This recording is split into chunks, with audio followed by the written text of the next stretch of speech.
आज हामीसँग एउटा नयाँ भ्याक्युम क्लिनर आएको छ र हामीहरू यसरी बनाउन लागिरहेका छौँ र एकचोटि अब पावर लगाएर हेर्छौँ, पावर चेक गर्छौँ। स्टार्ट गरेर एकचोटि बटन दबाएर हेर्छौँ। ओहो, यसको केही समस्या जस्तो छ, चलेको छैन। र अब खोल्ने तयारी गर्न पर्यो। र अब म यो पावर प्लग थुकिरहेको छु र खोल्छु। यसमा रहेको त्यो स्क्रुहरू जुन भित्रपट्टि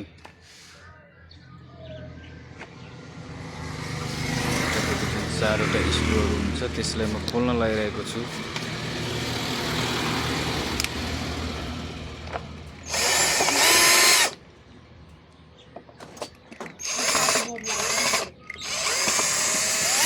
यसलाई मैले खोल्दैछु र स्क्रु खोलिरहेको छु।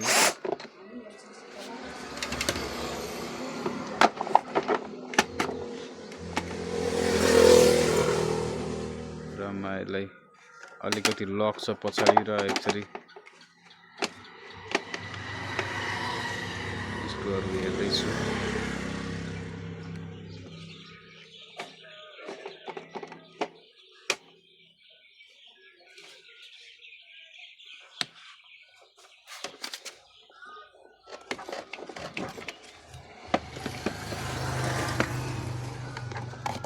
यसलाई अब म ओपन गर्न लागिरहेको छु र पाएँ।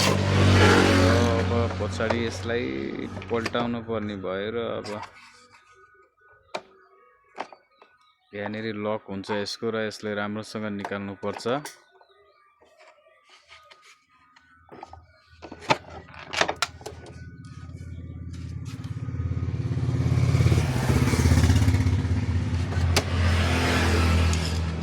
राम्रोसँग खोल्नु पर्ने अलिकति गाह्रो भइरहेको छ राम्रोसँग खोल्नको लागि।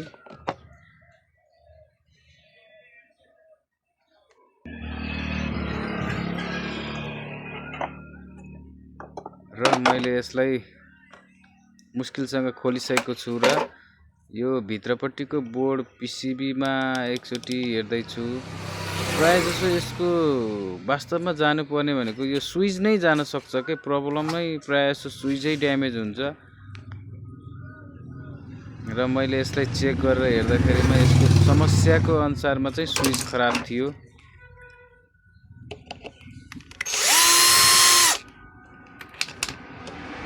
र मैले स्क्रु खोल्दैछु र बाहिरबाट चेक गरेर हेर्दाखेरिमा स्विच खराब देखिएको थियो।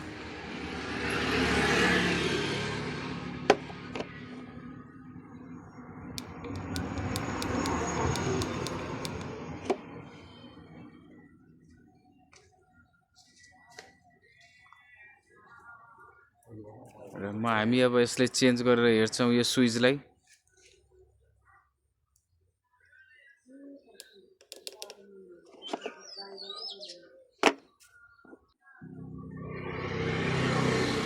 फाइनली स्विच चेन्ज गरेर भइसकेको छ र यो भ्याक्युम क्लिनर र राम्रो चलेको छ।